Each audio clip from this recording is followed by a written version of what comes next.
2013 से जोधपुर के central jail में यौन उत्पीड़न मामले में सजा काट रहे आसाराम बापू को अब सुप्रीम कोर्ट से राहत मिलने के बाद में अब राजस्थान उच्च न्यायालय से भी राहत मिली है। दरअसल 7 जनवरी को सुप्रीम कोर्ट ने सुनवाई करते हुए आसाराम को जमानत याचिका पर सुनवाई की थी। इसके बाद में जमानत याचिका को स्वीकार कर लिया था।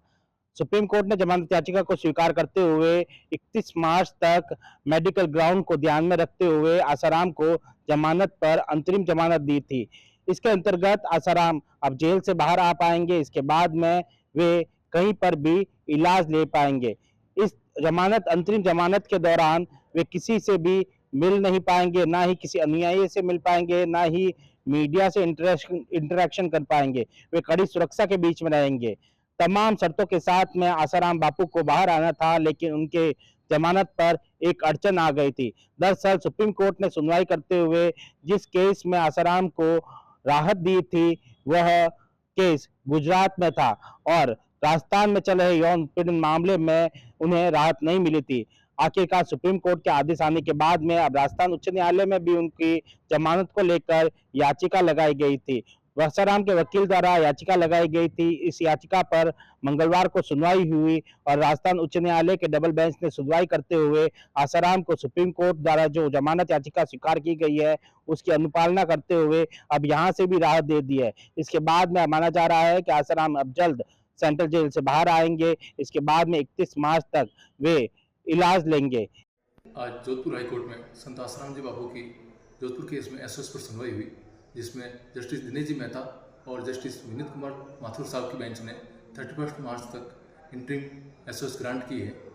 गुजरात केस में सुप्रीम कोर्ट से पहले ही एसओएस ग्रांट हो चुकी है 7 जनवरी को, जिसमें कुछ जो शर्तें और नियम जो पालना करने के लिए बोला है, वो भी इस ऑर्डर में पालना करने के लिए कहा गया है।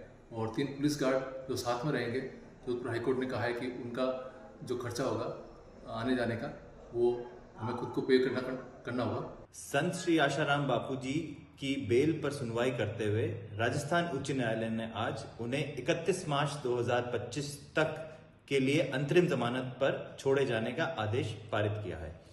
संत श्री आसाराम बापू जी की उम्र व बीमारियों को देखते हुए टेम्पररी तौर पर यह बेल प्रदान की गई है। हाल ही में कुछ दिन पहले सुप्रीम कोर्ट द्वारा भी संत श्री आसाराम बापू जी को 31 मार्च तक के लिए टेम्पररी बेल दी गई थी। उसी ऑर्डर के अनुपालना में, क्योंकि संत श्री आसाराम जी जोधपुर में भी एक मुकदमे में कस्टडी में थे, यह आदेश आज पारित किया गया है। इससे पहले वे 2 बार अंतरिम पैरोल और अंतरिम छूट पर बाहर आ चुके हैं। पहले वे 7 दिन के लिए बाहर आए थे। ऐसे में वे पुणे के माधोबाग अस्पताल में उन्होंने इलाज लिया था। वे कड़ी सुरक्षा के बीच में बाहर आए थे। कई शर्तों के साथ में उन्हें अंतरिम जमानत मिली थी। इसके बाद में उन्हें छूट दी गई थी पैरोल में, और उस छूट में वे 17 दिन के लिए बाहर आए थे। उस 17 दिन के दौरान भी उन्होंने पुणे के माधोबाग अस्पताल में आयुर्वेदिक इलाज लिया था। इसी बीच वे जोधपुर के ही एक निजी आयुर्वेदिक अस्पताल में इलाज लेते रहे हैं। अब उनके मेडिकल ग्राउंड को और उम्र होने के कारण उस चीज को ध्यान में रखते हुए सुप्रीम कोर्ट में जमानत के लिए याचिका लगाई गई थी।